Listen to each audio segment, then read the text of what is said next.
Yeah, let's get started. Welcome everyone to the December 7th meeting of the Clean Water Board. Today we're going to we'll start out by approving the minutes from the last meeting and from the public hearing. We're going to review some of the public comment. The primary purpose of today's meeting is to review the public comment. So Emily will lead us off in that, and then we'll have some time set aside for discussion. And after that discussion, we'll have a block of time for people to comment publicly on the discussion of the public comment. So after that happens, we'll move into adoption and other business. So let's get started again. We had the October 18th minutes and the November 2nd minutes on the agenda. This is a consent item. So I'm going to open it to the members of the board to see if anyone has any comments or edits on the minutes from the last two meetings.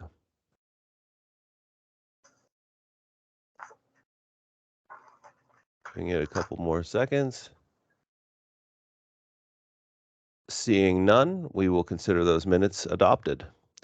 All right, Emily, can you please lead us into the summary of the public comment?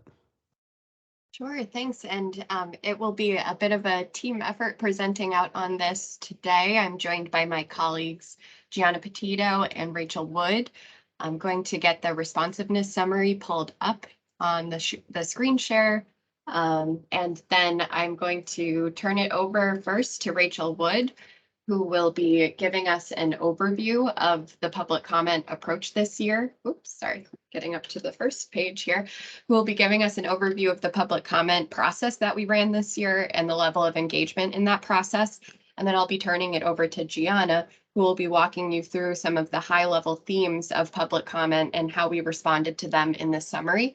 And then we will tee it up for some discussion on the most substantive component is related to overall Clean Water Fund revenue, and that'll be a focus of Clean Water Board discussion. So we'll tee up that discussion once we get through the full responsiveness summary. So with that, I'll hand it over to Rachel to kick us off. Thank you. Awesome. Thank you, Emily, and good morning, everyone. So as Emily just said, I'll provide a brief recap of the communications and the approach to the public comment process this year and how we collected feedback. The draft State Fiscal Year 2024 Clean Water Budget was posted for public comment from October 24th to November 22nd. Prior to commenting, the public was invited and encouraged to learn more about clean water funding, the annual budget process, and the proposed State Fiscal Year Clean Water Budget by viewing an interactive story map, a pre-recorded budget presentation, and a budget overview document. The materials were posted on the webpage, shared through our email listserv, and partners also helped to share this templated language across their networks to promote engagement in the public comment. We received input on the budget priorities and comments via the Clean Water Budget public hearing on November 2nd. That was attended by 38 people, and we had 8 attendees comment. We also received comments through the online questionnaire, which we received feedback from 53 individuals, and we also received 3 email correspondence letters. In the last section of the questionnaire, we asked our respondents to submit general feedback on the public comment process, the education materials that were provided this year, and overall we received some very positive comments regarding this process this year. Such as, seems like you're doing a good job at this between public meetings and questionnaires. The Clean Water Budget story map with associated videos and hyperlinks is very helpful. Continue with this. And also, this is definitely moving in the right direction. Thank you for your efforts. Looking at the feedback, we have some ideas to continuously improve upon this process in the future and want to create more accessible ways for the public to engage. I also want to thank our partners for helping to create these educational materials. They helped record themselves for the budget line item description presentation and also share the communications. And that is a recap of what we received this year. Thank you, Rachel. Any questions on the public comment process before I hand it over to Gianna? And you can, excuse me, refer to page 19 in the responsiveness summary package to see the complete results of the online questionnaire. Those were also distributed to the Clean Water Board early last week, I believe. Okay, hearing none, Gianna, I will hand it over to you to walk us through the approach for responding to public comment and the overarching themes. Thanks, Gianna. Thanks, Emily. Can you hear us okay? Great. All right, to start with, what was our approach to developing this responsiveness summary? And as Emily has mentioned, this is item 2 in the supporting documents for this meeting, if you're trying to find this materials. First thing, we compiled all the long form comments we received. So that would include any emails or letters, but also any comments provided during the November 2nd public comment period, as well as for the questionnaire, any of the open-ended questions where we got some text responses. We compiled those all in one place. And specifically, I think it's mentioned in this document, we really focus on anything received during the public comment period from October 24th to November 22nd. We did receive some comments outside or in advance of that period, but we felt that some of that was really sort of integrated into the draft that then was proposed. So we decided to really focus the responsiveness on the comments received during the public comment period. We reviewed all of these and then tried to synthesize them into these common themes that are presented in the summary document. There's 12 themes total. And what we tried to do once we had these themes is really identify which are within and outside the purview of the Clean Water Board and the clean water budgeting process. And this is sort of in response to Chair Farnham's request at the last meeting to really highlight we've received a lot of great comments, a lot of great suggestions, but some are really outside the sort of statutory charge of the board and the budgeting process. So we tried to theme around that in some ways and also really make clear to the public which are inside and outside the purview. And then we propose responses to each theme, including a determination of whether, sort of in general, these comments compelled an edit to the proposed budget. And sort of as mentioned here too, we tried to really give a nod to anything outside the purview, and we either have already or plan to share any of those comments that are outside the purview with the relevant agencies or programs that do administer those grant programs so that the feedback's still received outside of this comment period. So that is the approach. And now I'm going to walk you through the themes and just give you sort of a high level understanding of the responses being proposed. And before I dive into that, just 2 things to note. Theme 1 actually has its own discussion item on the agenda for today for the board to discuss. So I'm just going to briefly give you an overview of the comments received, but we're going to jump to this, we're going to punt this to the end. And I'll ask either my colleague Emily Bird or Secretary Moore to really give you a more in-depth review of our response to this comment to help tee up the discussion happening right after that. And then the other big picture item before I dive in is that in general, across the whole thing, we actually propose no edits to the budget. And so all of these do try to clarify that. But again, we'll try to put in our summary, or we have tried to put in our responses, our reasoning why we feel that these comments did not compel an edit to the budget. So to start off with theme 1, we did have a question on the questionnaire that asked the public if they felt that the Clean Water Fund revenues were sufficient to support the needs. And in general, the breakdown of responses across yes, no, and I don't know are pretty similar to last year, not a huge change, although we tried to give you some sense of the change there. There were some varied reasons for the folks who said no, why they said no, just a general sense that it was insufficient or that it didn't meet sort of the agency's projections of need.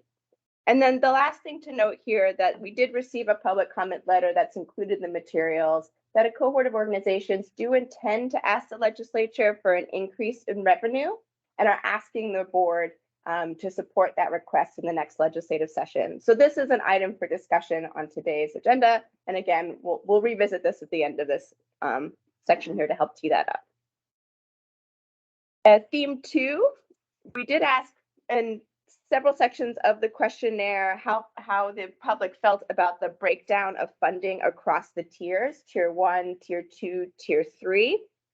Again, as a reminder, we really interpreted the statutory charge to prioritization into this 60% of the budget goes to tier 1, 30% of the budget goes to tier 2, 10% goes to tier 3 and other.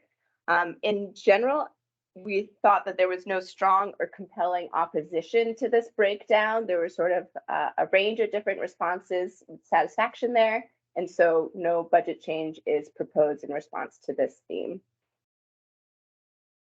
Theme 3, there were several comments about specific line items requesting the board's attention on them, either to sustain funding to them or increase funding for them.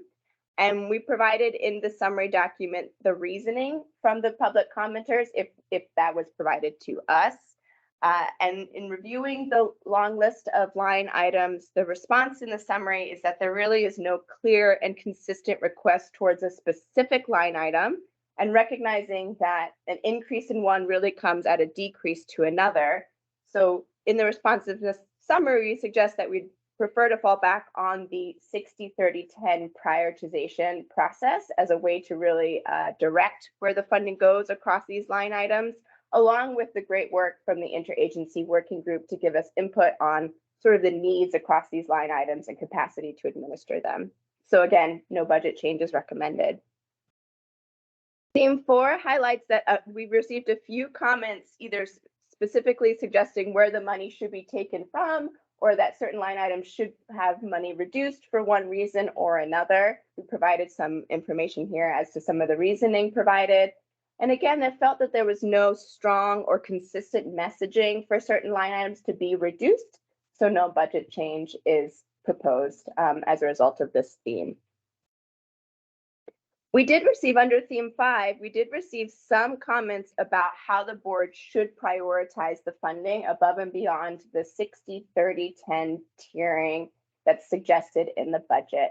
And this included the board focusing funding towards the greatest return on investment. That is a reference to some statutory charge of the board. It is enumerated, and so we have in a sub-bullet, a footnote where you can find that sort of statutory charge. It's outside of the prioritization language in statute, but it is there. And also, for example, asking the board to prioritize based on the urgency of the projects being supported under these line items. The general response here is that the statute, we're really falling back on the 60-30-10 tiering as a prioritization approach to interpret the first priority, second priority, third priority enumerated in statute. The board may choose to follow additional prioritization schema in addition to that, but we did not see this as compelling a budget change. So we did not reprioritize or suggest any budget changes in response to this theme. The next theme, theme 6, there were some suggestions about moving line items across tiers. Specifically asking for lakes in crisis to be moved up to tier 1 and asking for municipal pollution control grants, which are currently in tier 3, to move up to tier 2, as well as a request to support the Lakes and Ponds Aquatic Nuisance Species Grant and Aid through the clean water budgeting process.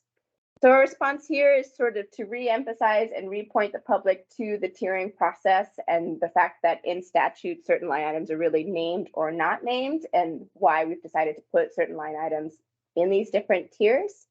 And the Aquatic Nuisance Species Grants and Aid program is supported with funds outside of the clean water budget, so we felt there was no budget change needed here. In theme 7, there were a few comments with concerns about the geographic distribution of funding across the state. It felt like specifically this was around the clean water restoration, water quality restoration formula grants, which are specific to Lake Champlain and Lake Memphremagog right now, being more highly funded than water quality enhancement grants, which are a statewide grant program, as well as some reference to the grants that support MS4s and 3-acre regulatory entities to improve their stormwater, which are in tier 2 and tier 3. The comment there was that there is a windfall of federal money going towards these regulated entities, and some concern that if and when 3-acre requirements are expanded statewide, these other sections of the state will not have access to this windfall as it will have been spent by that time. Our general response to this is that for folks outside of the Lake Champlain and Lake Memphremagog basins, it is true that the water quality enhancement grants program is really a primary source of funding for them because a lot of their work is non-regulatory over there.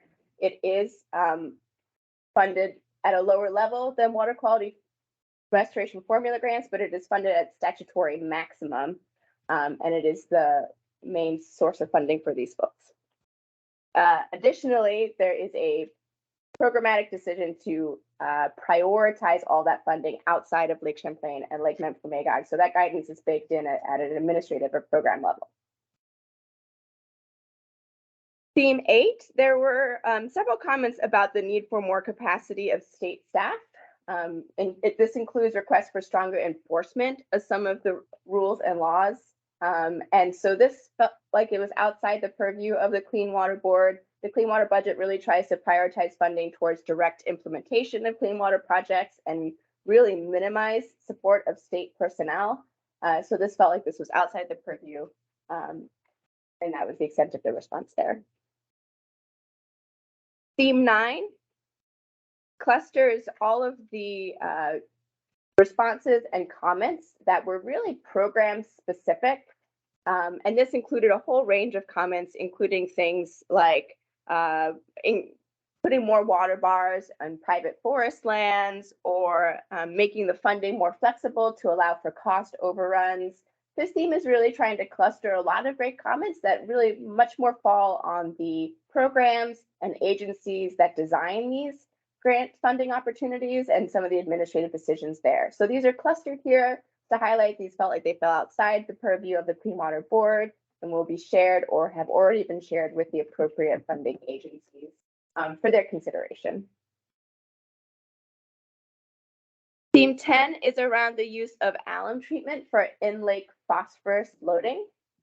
There were a few different comments, some requesting an expansion of the alum treatment feasibility study beyond Lakes Carmi and Maury. Some other folks requesting that the agency develop guidelines on the use of lake alum as a guidelines so that it's not used as a first treatment approach, but to recognize that upstream flow and inflow into the lakes needs to happen first before we look at in-lake phosphorus loading. And then some requests for assistance to actually implement an alum treatment once these feasibility studies are complete. Some of the responses in this area include, just a question. Some of our responses were that the agency do agree with the need for specific guidelines and approaching the suitability of the use of alum on a case-by-case basis based on what we learned from feasibility studies. And in addition to that, there is funding being explored outside of the clean water budgeting process for a more expedient access to funds to support alum feasibility studies, as well as implementation, specifically bipartisan infrastructure law funding through the Clean Water State Revolving Loan Fund. So as such, we put that aside, felt outside of the purview of the board, and no budget change is proposed as a response to these comments. Theme 11 suggests that there were, and my colleague Rachel Wood mentioned this as well, there were several comments just in support of the budget as proposed, that it felt reasonable and defensible. So we just gave some examples here and congratulate the interagency working group and board on their efforts to make this a well-balanced budget. And then theme 12 is just a collection of some of the potential improvements that our program can make in the State Fiscal Year 25 clean water budgeting process, informed by maybe some misinterpretations or some comments that we felt like we could make improvements upon in our education materials, particularly around when funding is available by fiscal year, how prioritization happens, and maybe providing more clarity on the geographic availability of these different line items. Are there any questions on those themes before we return to theme 1? I have a question. Sure. Were there other lakes specifically identified as candidates for alum treatment, or was it broadly just that people are interested in this as an approach to addressing nutrient pollution? Rachel or Emily? I think the primary focus was in the public comment on Lake Carmi and Lake Maury that were mentioned. Okay. Yeah, and to add to that, I don't think another one was listed, but I think that the trend of the comment was that other lakes may face this soon. And so Okay. can we set up a system That's that's, it. yeah, Okay, that's helpful. Thank you. sure. Yep, and acknowledging that each water body is unique. There needs to be a site-specific analysis of whether sufficient progress has been made to address those external sources of phosphorus prior to making a large-scale investment in an alum treatment from an effectiveness and a cost-effectiveness perspective, or an impact and cost-effectiveness perspective. Thanks, Julie. Thank you. I had a quick question. Go ahead, Chad. Does the public get to see this response? This is very helpful. And I thought the way that it's broken down and was very clearly worded, and also again, going back to, I think, what Secretary Farner brought up was about not stepping on other toes, was letting the public be a little more aware of what our purview actually is. I think maybe even adding it to the heading of the questionnaire so people aren't wasting time and they know they can be directed to certain other sectors, as was mentioned in theme 9, I guess, to save some time and us some time, I guess.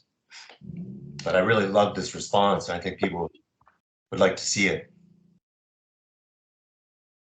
That's great feedback. Thank you, Chad. And would like to give some acknowledgement to Gianna, who did a great job drafting this responsiveness summary this year. And I agree that I think it is helpful to distinguish between the board's purview and some components of comment that were beyond that.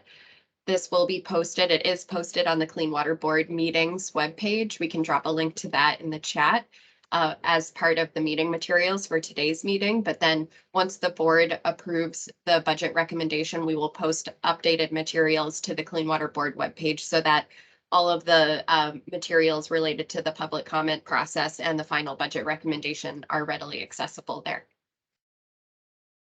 And I'll also add to that, that I know Rachel Wood has worked this year on an interactive story map. So in introduction to the questionnaire, before folks even get to it, we try to emphasize what is in the purview and outside the purview, but we certainly will take review of these comments into consideration so we can improve upon that education piece next year as well. Thank you. Thank you, Chad. Any other questions or comments on the overall responsiveness summary before we move into theme 1 in a little bit more detail?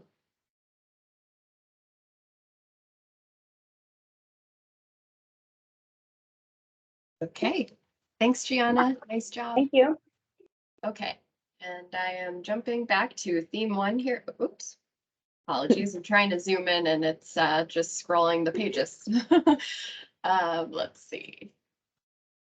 There we go. All right, so theme 1, Gianna already gave a high-level overview of the comments received here. It relates to the overarching Clean Water Fund annual revenue that's available. We did receive some comments that there is a need for additional revenue, and there was a cohort of organizations that indicated their intent to ask the legislature for an increase in revenue in the upcoming legislative session and requested the Clean Water Board's support for this request. In the footnotes, we have linked to some of the statutory language of the board's authorizing statutory language, so you can refer to that, but wanted to give a quick overview, zooming down to this footnote here, where from statute, if the board determines that there is insufficient revenue or funds in the Clean Water Fund to issue all grants and financing required under sections 925 to 928, those are the new grant programs created under Act 76. That includes the formula grants, the enhancement grants, the municipal stormwater grants, and the developed lands implementation grants for 3 acre. Then the Clean Water Board shall make a recommendation to the governor and the General Assembly on additional revenue to address unmet needs. So I wanted to provide that context before we dive in. And in a moment here, I will also hand this over to Secretary Moore. But we did put together a response to this theme of comments that's in the responsiveness summary. Oh, Secretary Flynn, would you like me to pause for your question? Thank you, Emily. And I may be premature because you may have this in the response that you're just getting to, but I mean, I just wanted to, for the record, at least for the members of the public, but those of us in the administration, once the clean water budget goes to the governor's as recommended budget, we can't lobby for any changes to that, at least those members that are appointed by the administration, because we have to go with and support the as recommended budget and can't get involved in requesting it be changed in the legislative process. So just think that needs to be stated. Thank you. That's great context to provide. We can certainly get into that a little bit more as part of the upcoming discussion. So for our response, Agency of Natural Resources, we acknowledge that there is a significant and continued demand for state funding to support the implementation of our water quality work across the state, including implementation of these major nutrient total maximum daily loads, such as the Lake Champlain phosphorus TMDL, as one example. And that the cost of implementing these efforts has always been anticipated to be a mix of public, private costs that are borne by the state. We also have some federal funds available and also local entities, municipalities, farmers, private residences, and businesses. So the estimation of the gap between the total need and revenue, and therefore the state's appropriate share of the need, is subject to some data limitations and uncertainties. We've done a lot of work over the last year or so to update our approach for how we estimate costs, particularly related to the water quality restoration formula grants, where we've developed a cost rate methodology for how we estimate the cost per unit of phosphorus reduced. However, there are a number of data limitations that really enable us to provide a precise gap, quantitative gap that would inform these discussions on additional revenue that may be needed. And we can get into some of those gaps, but we are working. There's some technical efforts that we have planned that will help to narrow that gap and give us a better sense of the estimated need and therefore the gap. Acknowledging that a lot of the cost estimates we're operating under were a result from the Treasurer's Clean Water Report that was done several years ago, and there's a need to iterate and update as costs change and we have better data to inform this work. So the other thing to highlight here is, as you all are aware with some of the report outs on the operating statement recently, that the tax department projects that there will be an overall contraction of Clean Water Fund revenue over the next few fiscal years in line with the housing market. And then upcoming in State Fiscal Year 2027, at the end of State Fiscal Year 2027, on July 1st of 2027, the property transfer tax clean water surcharge is due to sunset, and those revenues will be directed to another purpose.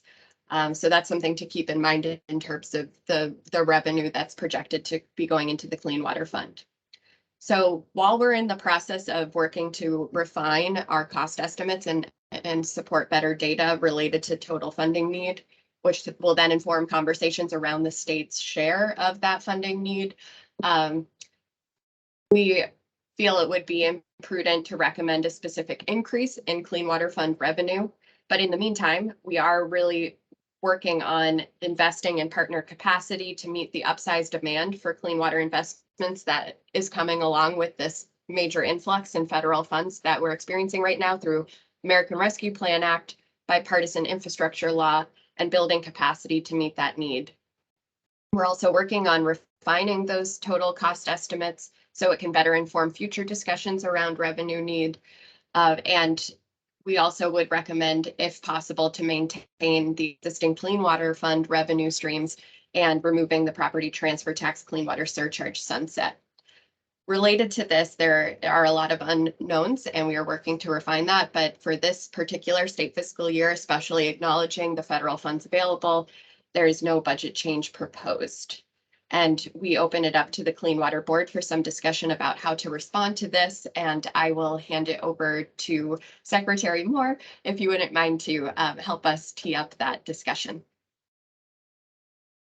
Thank you. Yeah, it's everything you've said, Emily, is really helpful context, and appreciating the comments we received and the interest in ensuring that there is sufficient and ongoing revenue to support the important work of clean water.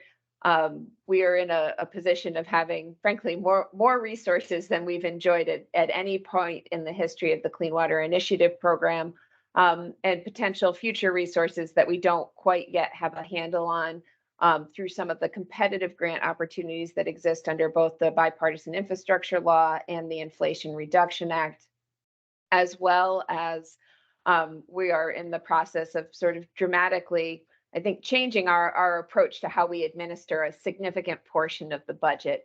So as Emily indicated, you know, it is really hard in developing an agency budget that includes and thinks through the Clean Water Initiative program to come to you all with a specific request. I do think the recommendation around trying to remove the sunset on the clean water surcharge in the property transfer tax is an important one. That has been that was the first and primary source of funding for this work, I think, for the dating back 10 years or so, and seeing that come off the table would be a challenge for us. And then the work is ongoing to help better define and understand both needs and opportunities. And just to be clear, there are clean water opportunities specific to ANR through some of those funding sources, but also some really significant funding opportunities related to the ag agency's work through dramatic anticipated increases in EQIP funding, which is one of the federal programs we rely heavily on in helping make the necessary investments in clean water. And maybe pause there. And I don't know, Doug, if you have thoughts you'd like to share, but certainly would appreciate hearing feedback from the board. Yeah, I would say that in rereading the section of authority that deals with this type of question, the board's primary focus is on the upcoming budgetary years. And all of the board's authorities are linked to that budget development cycle, that planning process each year. It doesn't really contemplate looking out 3 or 4 years. And even in normal times, I would be hesitant to look out 3 or 4 years and try to propose something because of a problem we might think is happening 4 years down the road. The economic projections for the last 3 years have been consistently, and I'm not throwing any stones at our economic forecasting team. They're doing everything they can. There's just a massive amounts of unknowns and disruption in the economy right now. But despite their best efforts and reasonable assumptions, the economic forecasts have been significantly off to the point of 10% error, plus or minus, in various areas. So I do think that the economic forecast will change multiple times between now and 2025. So where we will exactly end up is really quite up in the air. The housing market in particular is changing on a daily basis. It's having ups and downs. In general, we're weathering the housing market disruptions better than most other places. And we're also making massive, massive investments in our housing infrastructure in Vermont, which is going to contribute over the next couple of years to a healthy housing market. So I do think it's premature.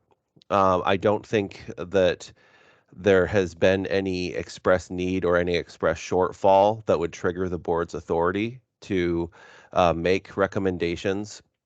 And then stepping back a second, I would just say that, Vermont uses boards for all kinds of different things. And the Clean Water Board is kind of in the middle on the authority spectrum. Like if you look at the Housing and Conservation Board, they issue direct awards. They make financial decisions on a regular basis. They actually operate programs. The Clean Water Board is a step back from that, where we propose budgets and we are intended to be more of a watchdog group and an advisory group. But again, the budget that we recommend isn't set. It goes into the legislative process, as Secretary Flynn said, and then it has to be subject to the regular conditions. Of course, if those organizations want to go to the legislature and have that discussion, that's obviously still open to them. So they're not missing their bite at the apple. It's not like we have the authority to set a budget like the Vermont Housing Conservation Board would be, where they independently manage some of their own programs and money. So I do think there's still recourse for people. But the primary thing for me is that there's no evidence within the next 2 fiscal years that the budget, the revenue language that's in our statutory authority would actually be triggered.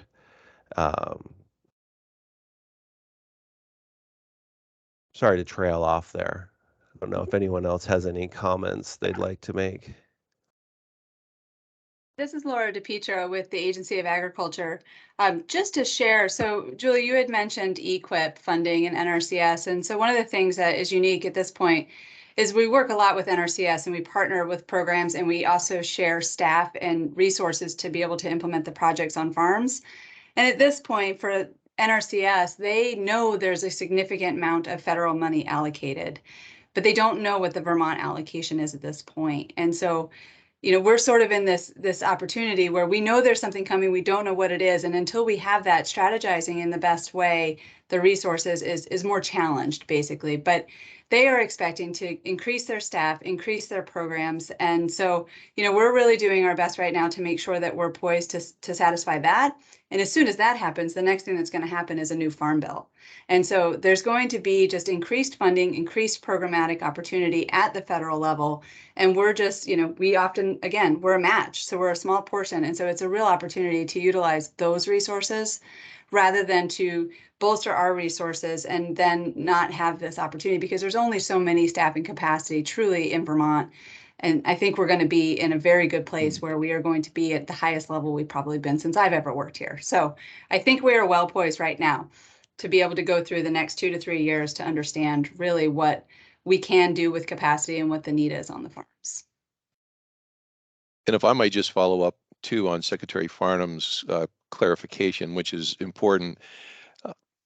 My comments earlier were only meant to say that for folks who provided the input that the Clean Water Board should go to the legislature and advocate for increased funding, I wanted to point out that obviously the board is made up both of appointed folks from outside of the government and those of us in the executive branch of the government.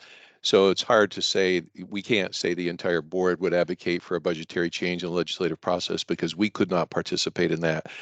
But Secretary Farnham made a great point, and that does not mean that others can't or that advocacy groups couldn't or shouldn't. It's just that we can't say that the whole board supports that, and that's just a governance thing. It's been that way for decades and decades. We go with the budget that the governor recommends. So again, it's as Doug said, people can have their bite at the apple during the process. It's just it really can't be framed as the board itself doing that. Thank you. Yeah, and to build off of Secretary Moore's comment about the surcharge sunset, I think that's a logical element to tackle, because it's not talking about disrupting our existing tax structure. It's talking about, I think that the sunset was initially imposed to see if, to see how the funding source worked. It's worked quite well.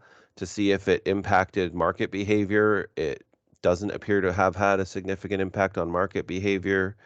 I think the only question we might run into going into the legislative session is, kind of do we really need to talk about this yet, right? Usually the legislature prefers to act on sunsets, right before they're about to expire.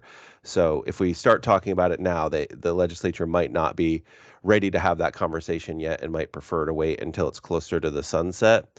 That shouldn't necessarily stop us from raising the question and starting to socialize the concept, because my personal opinion is that we're playing a lot of catch-up work with the Clean Water Board activities. You know, we're reversing years of activity, and even in the long-term plan, when we've kind of caught up and we reach a sustainable state, there's still going to need to be some level of investment in clean water activities, which, as we've shown in a lot of data sets, have financial benefits to the state that outweigh the amount of investment, especially since we're a tourism-driven state. So I think that the clean water surcharge, in my opinion, is a logical element, and that the sunset should be removed. You know, if not repealed, then at least get an extension for another 5 years or something like that. I know sometimes the legislature just wants a chance to have the conversation periodically to evaluate a funding source. But in my opinion, I share Secretary Moore's opinion that would be a logical place to start to extend some of the certainty in the funding situation. And I think the meals and rooms reallocation, that doesn't have any type of sunset on it. So the feelings around clean water funding may have changed since the meals and rooms reallocation was introduced. So that might also be another reason to have the conversation. But to clarify, I don't know that it would fit within the board's charge to make that formal recommendation. I think it would more come down to the members of the board to advocate for repealing of the sunset. I haven't thought that concept fully through about what would be the most appropriate path for that.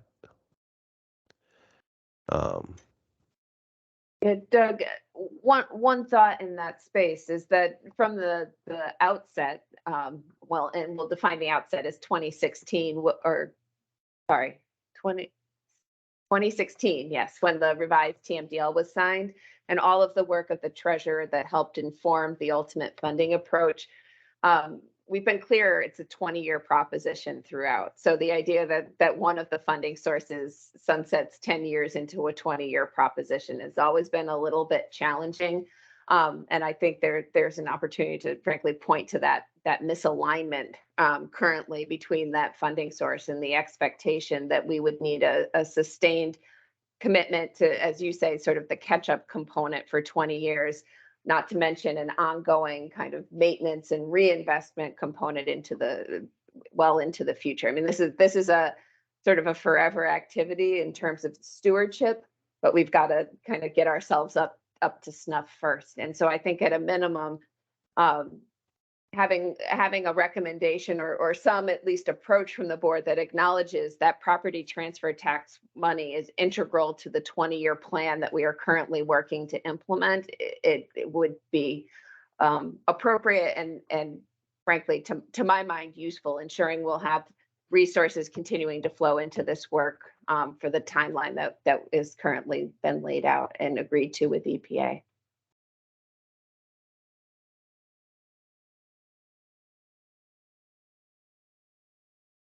I'd be very interested to hear from any of the public members of the board if they have thoughts in this space too.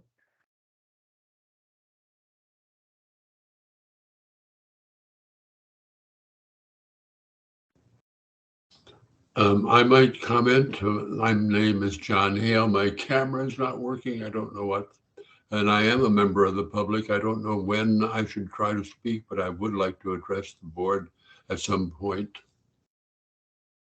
Thank you for joining us. We will have a public comment portion of the agenda, and we'll be sure to call upon you at that point, John. Thank you. Thank you.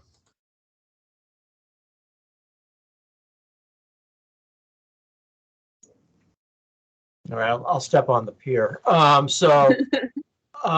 Gangplank. So I appreciate the statutory guardrails on the involvement of this board. I also know the reason I'm on this board is because of legislative interest in having people from the public involved, and Chad and Jim too. So how can this structure best use our time and our expertise and our thoughts in a constructive way rather than just rubber stamping line item budgets. So, I mean, that's a blunt way of putting it. But I mean, I think, Secretary Farnham, I think it's appropriate to at least encourage dialogue amongst the board, whether or not it's within the statutory authority about decision making, to get a sense of the board, to at least help the administration and the agencies inform, their strategic thinking on this. That's in all of our mutual interests going down the line. So, and I appreciate Secretary Flynn's continued reminders about, and he's absolutely right.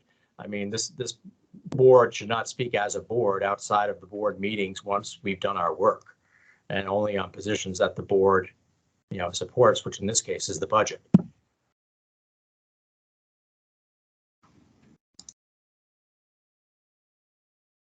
Oh, Secretary Farnham, you're muted if you're responding. Yep, fail there. That's a good point, Bob. And I definitely agree that whether or not it's directly inside the statutory charge, yes, we should absolutely have the discussions, and I think there's a lot of value in having the discussions. I do think the charge is there. That if we were looking at a different situation where we didn't have a massive amount of federal funds and competitive opportunities and kind of uncertain economic forecasts, I think the board would have to have a much more serious conversation about whether or not we would be obligated to make a recommendation for adjusting the revenue sources, right? I do think that that conversation is definitely in bounds for the board. And hopefully I didn't come off like I was trying to shut down conversation. That was just my personal opinion based on how I track the economist projections and maybe a little bit of my personal frustrations about the uncertain nature of revenues right now. Now, to be clear, that uncertainty for the last 3 years has been on the upside, where we have forecasted and then had significant additional funds come in, which is a blessing and a curse, right? You want to be able to budget more accurately, and then you're faced with a lot of one-time money, and it creates turbulence every year. But I do think the meals and rooms sector has been performing well and has generally recovered from the pandemic. The abandoned beverage deposits is still a young revenue source and is still kind of fluctuating and had a lot of turbulence from the pandemic, but has still been performing quite well. And the housing market and the property transfer tax, honestly, that could be a coin flip. I mean, we had a surge, we have some positive indicators, but with the Fed cranking up interest rates, who knows? They could tip the scales too far. We have seen listings starting to go down, which for affordability for Vermonters is a good thing. But it also means the property transfer tax revenues are starting to go down a little bit. So, yeah, I do think there's kind of a lot going on with revenues right now. And the main tipping point for me is that we have so much additional federal funds for the next 2 years that if we were to try to talk about a revenue structure change, it wouldn't be necessary until, FY26, FY27. And that just feels, so it's mostly premature in that respect. Jim? Yeah, we used to have a saying that trying to project state revenue more than a year out, particularly 3 to 5 years out, is no different than playing cow plop bingo.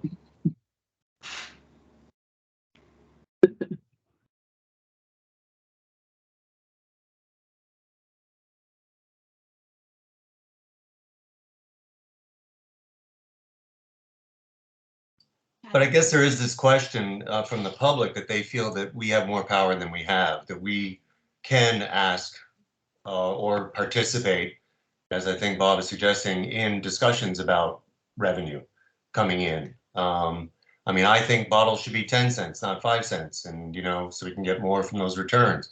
But we're mainly dealing with how the money goes out.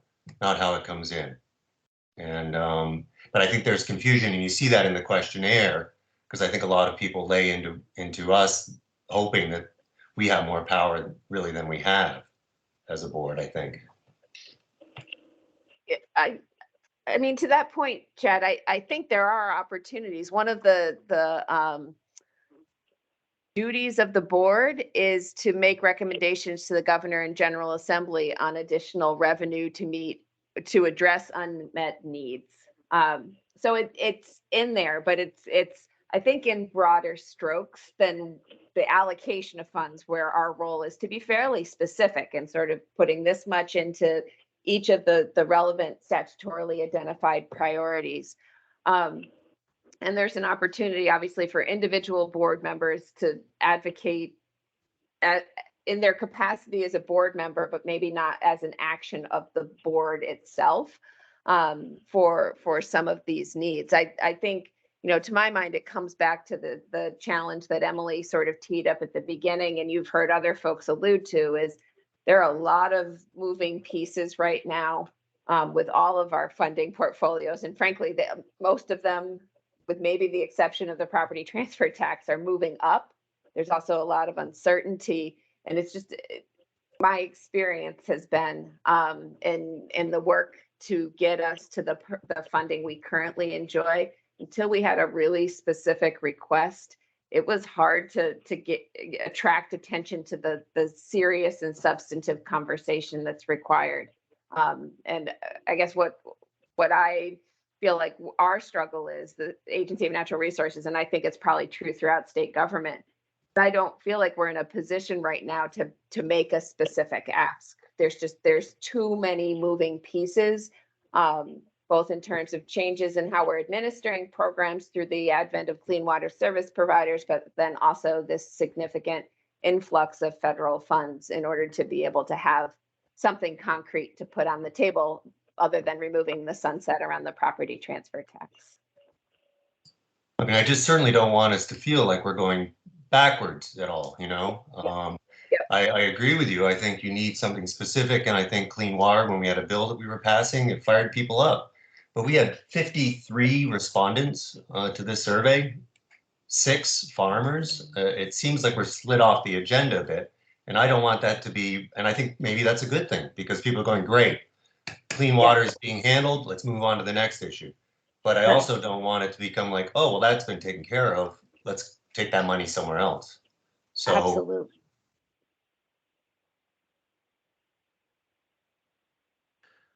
Yeah, it's a good point. I mean, we're what, a quarter of the way into the 20-year roadmap, and I don't know. One thing that will be interesting to keep an eye on is that, yes, we have federal funding, and yes, we have competitive opportunities that we'll need to understand those better before we know how much money Vermont is truly going to be accessing.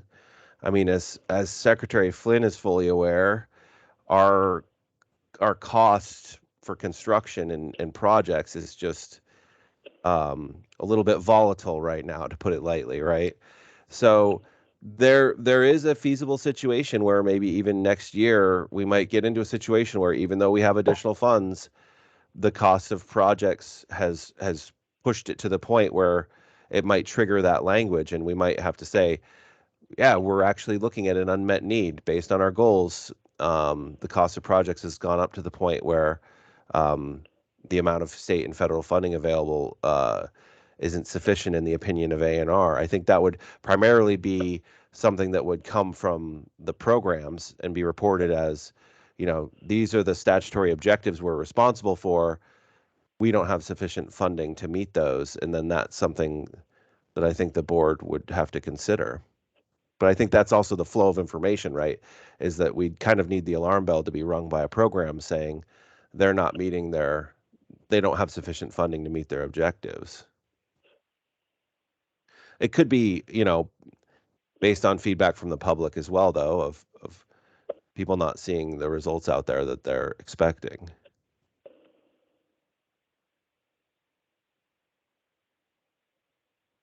You make a great point, Secretary Farnham, because I can tell you, at least in this past construction season, and we foresee this in the construction season coming, yesterday inflation was 9.2%. 4 years ago, it was 2.2%. It is having a significant impact on the value of a dollar and how you turn that dollar into infrastructure. And that affects us, every one of us, in every area that construction or building or materials or goods are sourced. And we're subject to policies far beyond our control in that regard.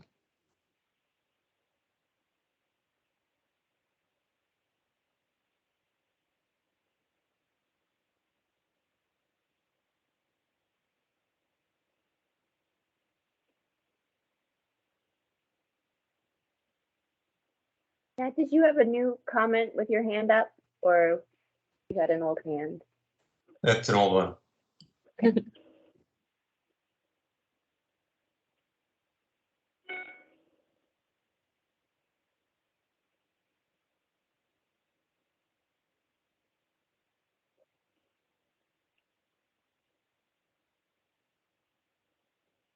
All right. I think that was some good board discussion. I appreciate it. I think at this point we've run out of hands, and we are a little bit behind on starting our public comment section. So we should get that started. Do we have any, do we have a list today, Emily, or? Okay. We have 6 folks who signed up ahead of time to comment through RSVP. So we'll call upon those folks in order, roughly 2 minutes per commenter, and we'll try to give a signal when reaching that 2-minute mark. So first on the list is Andrea Engelhardt. Andrea, if you are in attendance, feel free to unmute. Or perhaps Ernie, I think I saw Ernie was here.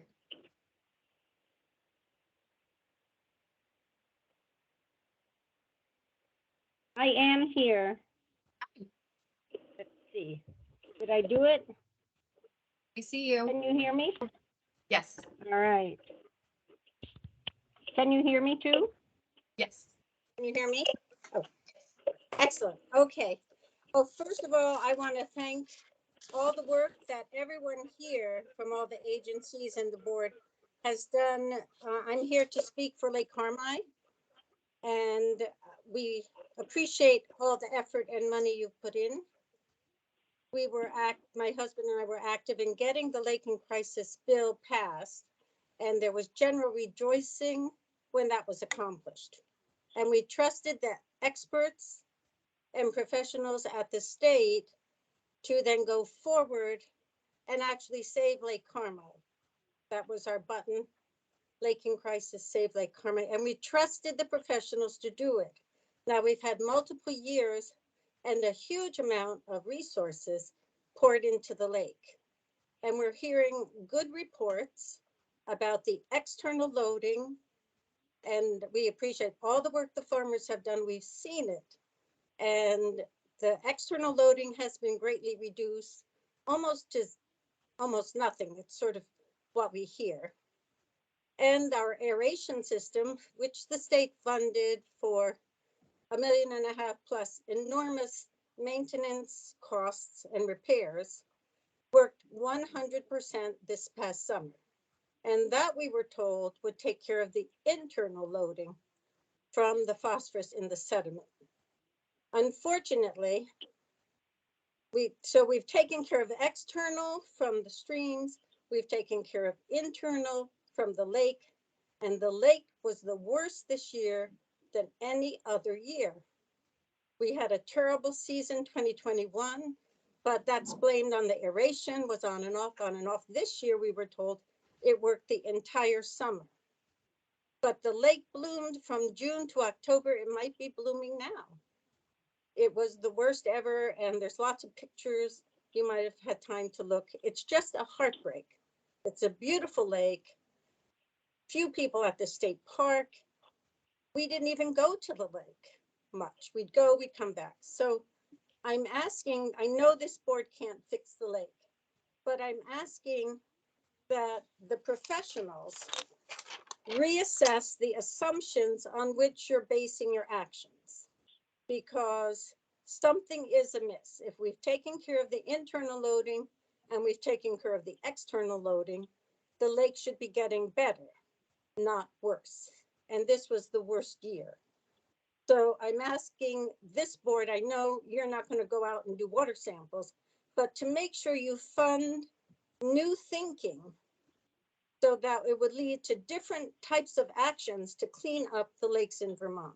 Because what we've done, what we've seen at Lake Carmine has not brought results. We know people have worked, we appreciate it, but it just hasn't worked for us yet.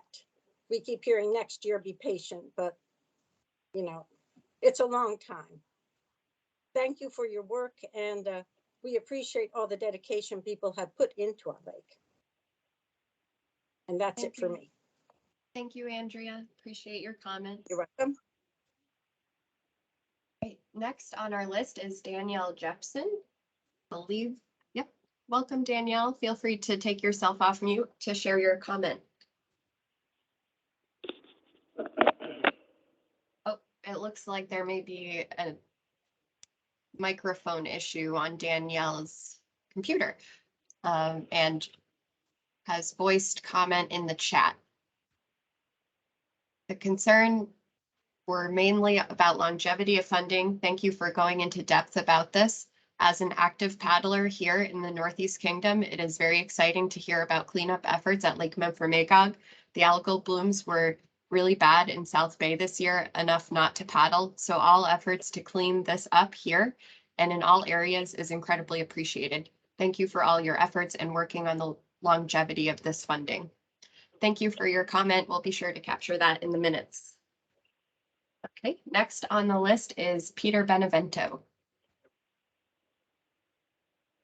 Just a reminder, I will be setting a 2-minute timer and we'll give a wave when you're approaching time. Go ahead, Peter. Okay, I'm trying to turn my camera on. I don't know if you can see me or not. Yes. I'm Pete Benevento. I'm the president of the Lake Carmine Campers Association. And my good friend Andrea has said it all about Lake Carmine. So I won't go into the description as to the condition of the lake. She really gave a very, very vivid picture of our problems at the lake. But you know, having been a participant in the series of public meetings that you have held, I'm very impressed with your process. And we at Lake Carmine, as well as the town of Franklin, are very appreciative of your work. We are the 4th largest lake in Vermont. We have 311 camps on the lake. We also have the largest state park. So the funding to help us to improve our water quality is so essential. And again, on behalf of all of us up here at Lake Carmine, we appreciate your efforts, and we look forward to working with you in the future. Thank you. Thank you, Pete. Appreciate your comment. Next on the list is Christopher Von Alt. I just did a quick scan through attendees and I do not see that name in the list, but we do have a call in just in case. Christopher, are you on the line?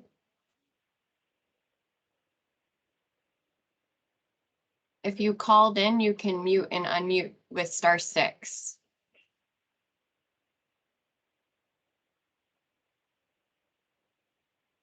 Okay, believe that they were unable to attend.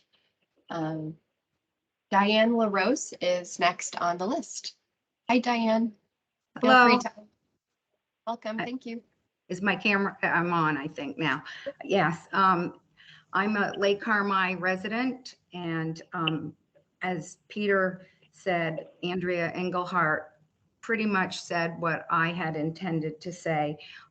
The only thing that I would want to include is, as a 6-month resident of Lake Carmine, I am especially concerned about the potential health implications of the cyanobacteria blooms that we are consistently plagued by. So I hope that the health department or whoever the decision makers are can take that into effect too when they're deciding in terms of the urgency for helping our lake. But I am encouraged by the fact that we are not being ignored, and there are a lot of people working on our behalf, and I hope to see that continue. And I know that we currently have a huge bump in the amount of funds that we have, and I know that that will not be perpetuated beyond the next couple of years. So I hope that we see some good progress during the period of time when we have funds to do that. But thank you for allowing me to speak. Thank you for your comment, Diane. Okay, next on the list is John Hale. I'm happy to be on the list. Forgive me for not having my camera work. I'll work on that another time. But I would like to address you just briefly about phosphorus remediation in general, and whether or not something that I and my colleague have researched and developed into a paper, which I hope to present through Oliver Pearson, if I believe that may be the technique, is that we want to become a part of this, of the inside the purview, I think is the term you're using, whereas this is an a internal loading mechanism. And I'll just read briefly my summary so that I will be able to fit it within my time. My colleague Bill Wood and I have discovered that removing Eurasian milfoil from our lake, this is Lake Bomazene, I've lived on Lake Bomazene for 25 years now, is both an effective and an economical method for removing phosphorus from the lake. Lake Bomazene has this last 2 years harvested milfoil out of the lake, taken 1,300 cubic yards out, and in that 1,300 cubic yards were 335 pounds of phosphorus each year removed, and the cost for the phosphorus removal per pound was $140, less expensive than the alum treatments and certainly less intrusive. It has the removal also opened up pathways and cleared recreational areas through the mechanical harvesting and skimming operations undertaken. These are benefits of a different order. Harvesting, I think, has been focused on and saying, well, it's intermediate, you know, and there's nothing permanent about it. That's true. But in this instance, we can see that removing phosphorus from the lake by means of the harvesting and having harvesting be a fringe benefit, it's like having the cherry on the top of the sundae. Those costs are our analysis. I think that is solid. My colleague is a marine architect, retired. One of the benefits of being retired on Lake Bomazene, you have all of this assets around. And I think that I'm going to just stop at that point and say that in addition to external loading prevention, God knows we need that, let's take the advantage of this, what we were calling low-hanging fruit. And I'd like to be able to have it at least be considered by the Water Quality Board as being within the purview of the board's actions.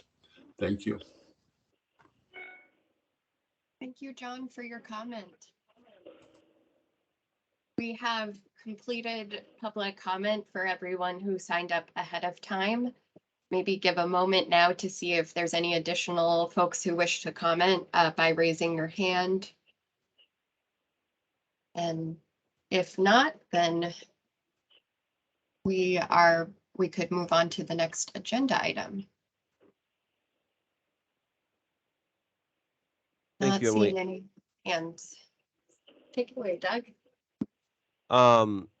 That last comment did trigger a question for me, right? So the board funds program level investments. Is that, I don't know, I am not close enough to it to know how applicable that activity in Lake Bomazene would be to other lakes. But was anyone from the program staff able to tell us what program that Eurasian milfoil harvesting might have occurred underneath as part of? I do not know the specific details or John, if you want to respond to any funding source tied to the Yes, milfoil harvesting.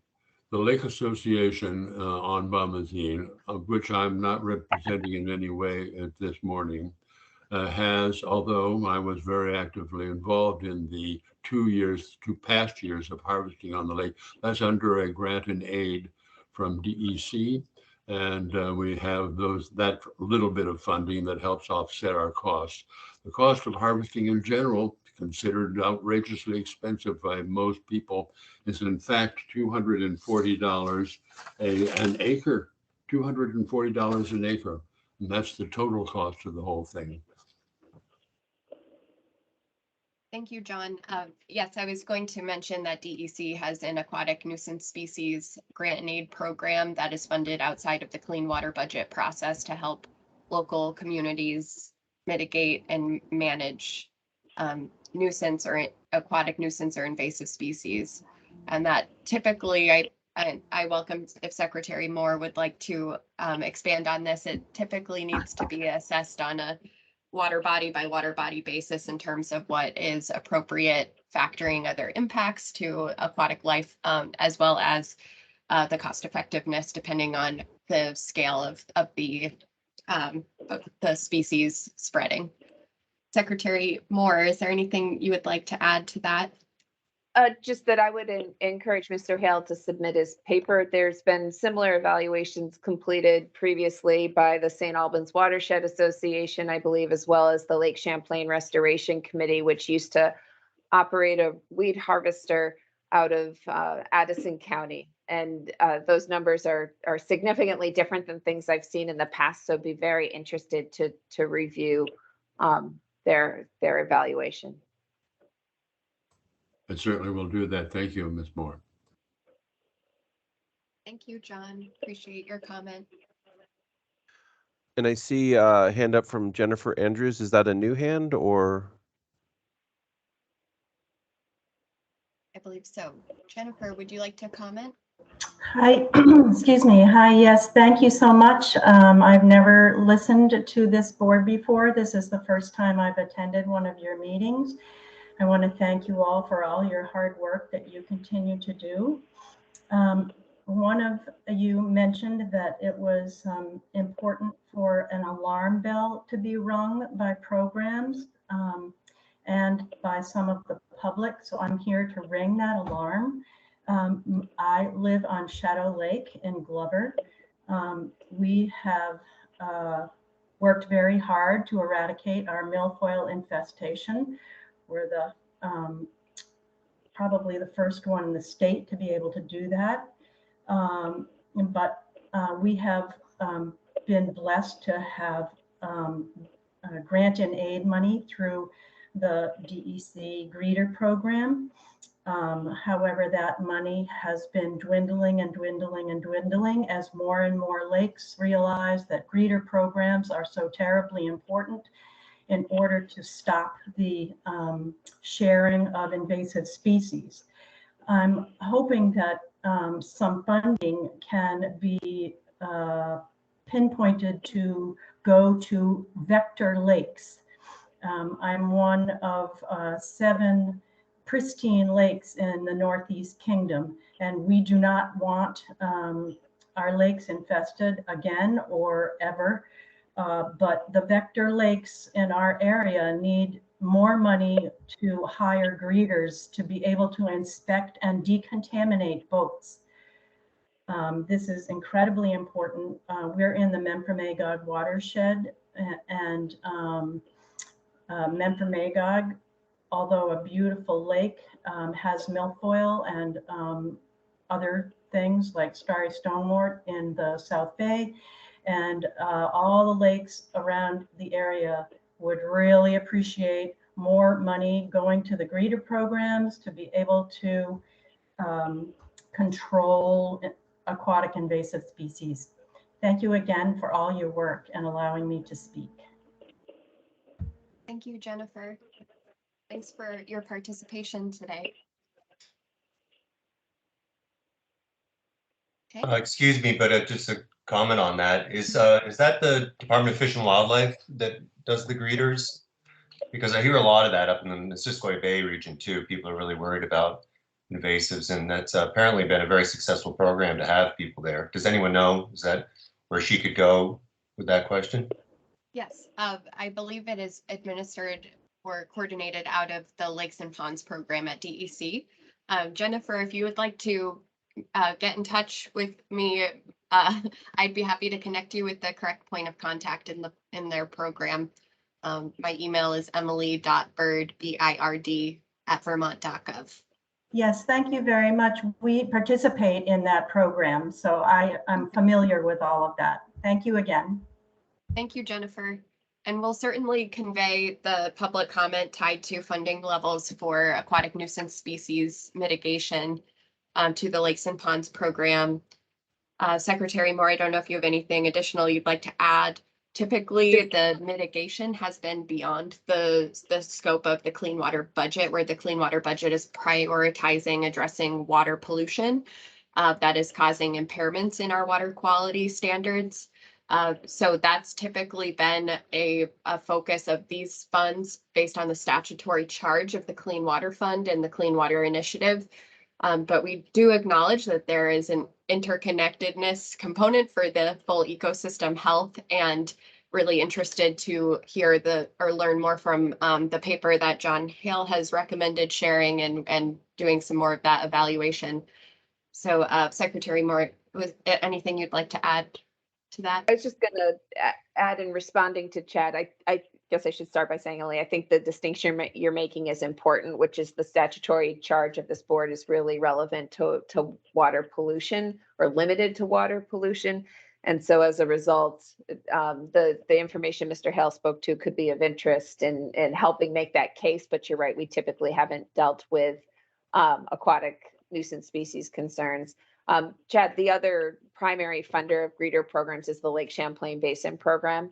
And one of the challenges there is obviously their funding is only available to the half of the state roughly that drains into Lake Champlain. And so we do periodically hear concerns from lake associations and lakes outside the Champlain watershed, Northeast Kingdom being chief among them, with concerns that they don't have the same kind of access to funding as Champlain Basin communities or lake associations would. Thanks for that.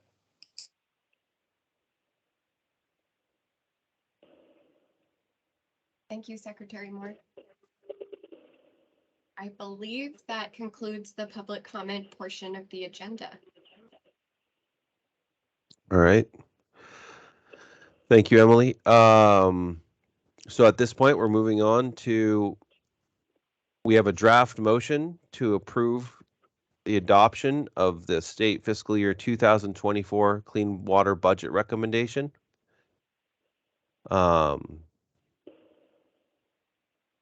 I believe we've had sufficient discussion, but if any members of the board were, relatively on time, so just like to give one last opportunity for discussion before asking for a motion.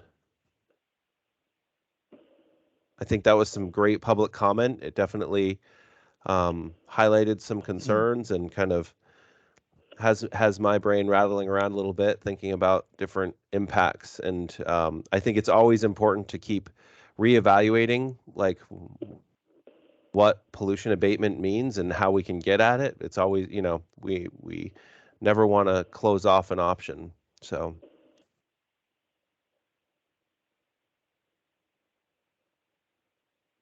All right. Would any member of the board make the motion that is drafted in the agenda? All right, thank you. Do we have a second? Thank you. Emily, do we call roll? Sorry, too many boards lately. Typically, we would say, all in favor, and okay, unless there's any opposition, can handle it that way. Okay. It's up to you how you'd like to approach it. All right, all in favor?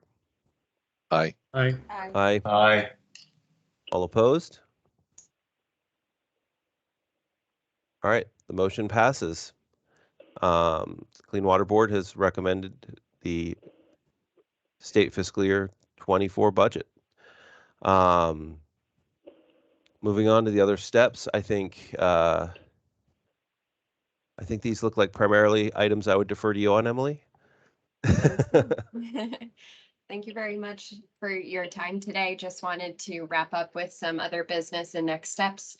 Wanted to update you that we have our Vermont Clean Water Initiative 2022 performance report that's under review currently and very close to being ready for final review and submittal to the legislature. That's due on January 15th. This is the annual report we put together each year to meet the Clean Water Investment Report requirements and statute, and it also serves as our progress report to the Federal Environmental Protection Agency on progress we're making to implement the phosphorus reduction requirements for Lake Champlain. So the report is moving along in a timely manner and is shaping up to be a very valuable resource to summarize the impact of these investments, the results, and how we're doing in the context of water quality. So we will be sure to keep the Clean Water Board updated as that report becomes available and is submitted to the legislature and EPA. And a huge thanks to all the agency staff and our reporting partners at federal agencies as well that are working with us on this report every year. It's a major effort to bring all of those data together, to synthesize and present it in a way that's hopefully accessible and meaningful to the public audience. So I wanted to thank everyone for their support in this process. So stay tuned. We will be doing some public presentations once that report is available, and we'll be announcing those public presentation opportunities through our Clean Water Initiative stakeholder listserv. So if you are subscribed to that listserv to get notified about these board meetings, you will also hear about those opportunities. The next item I wanted to flag for the board is today at noon, Lake Champlain Sea Grant is hosting a research webinar titled Exploring the Response of Legacy Phosphorus and Cyanobacteria Blooms in Lake Carmi to Whole Lake Aeration. The board had highlighted in a previous meeting that there's an interest in learning more about what's going on in Lake Carmi and the aerator system. This is a great research webinar opportunity to learn a little bit more. And I also wanted to let you know that our program facilitates with our Eco AmeriCorps member an annual clean water lecture series where we have roughly monthly talks with an expert from the field. And we are planning to also host a public presentation on Lake Carmi in April of 2023. And we'll be announcing that learning opportunity as well through our listserv. I just wanted to follow up on that piece where there was an interest to learn more about Lake Carmi.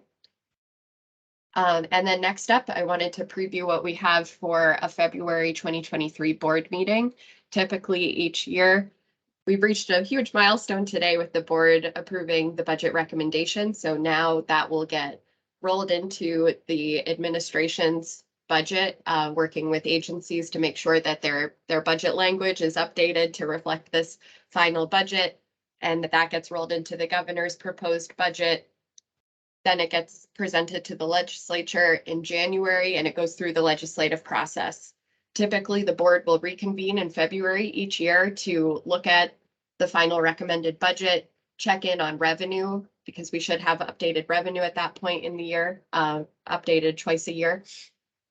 And then there's a couple of other business items that we have outstanding for the board to address.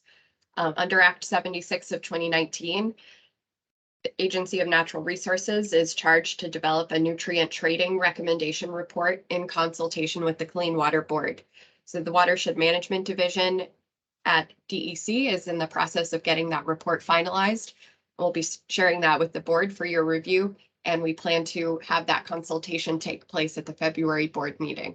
So stay tuned for more information on that. We'll be sure to get that out to you as soon as possible so you have enough time to review ahead of time.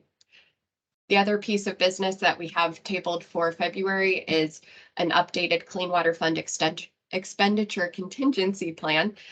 We have one right now, but we discussed at a prior board meeting that there's a proposal to expand the focus of that to not only guard against swing in revenue, but also to provide a risk reserve in the event that there's clean water project losses and associated phosphorus reduction losses.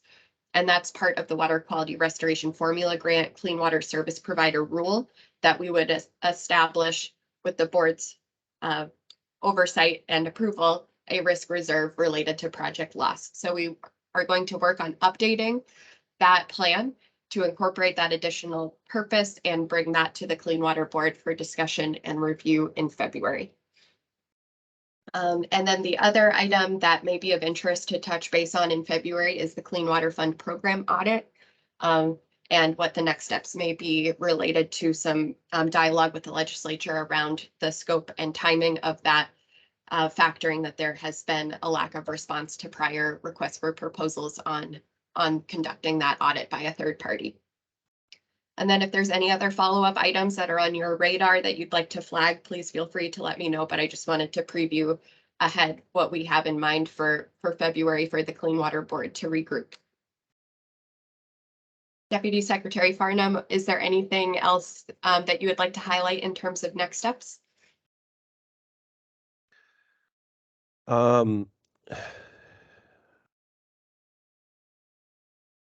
Again, I'm not sure if this is too early or not, but we could kind of keep the clean water surcharge sunset on the agenda and maybe talk about, I think I don't know that it fits in, talk about the right way to try to move that forward, what the appropriate method is. So I think I'll talk with Secretary Moore between now and February, and we can just have a placeholder on there to just keep the topic visible. That to the list for February. Thank you. We don't have a date for that yet, do we? Not yet. I will be following up with Melissa to probably do a doodle poll with the board members to see when will work. Thank you.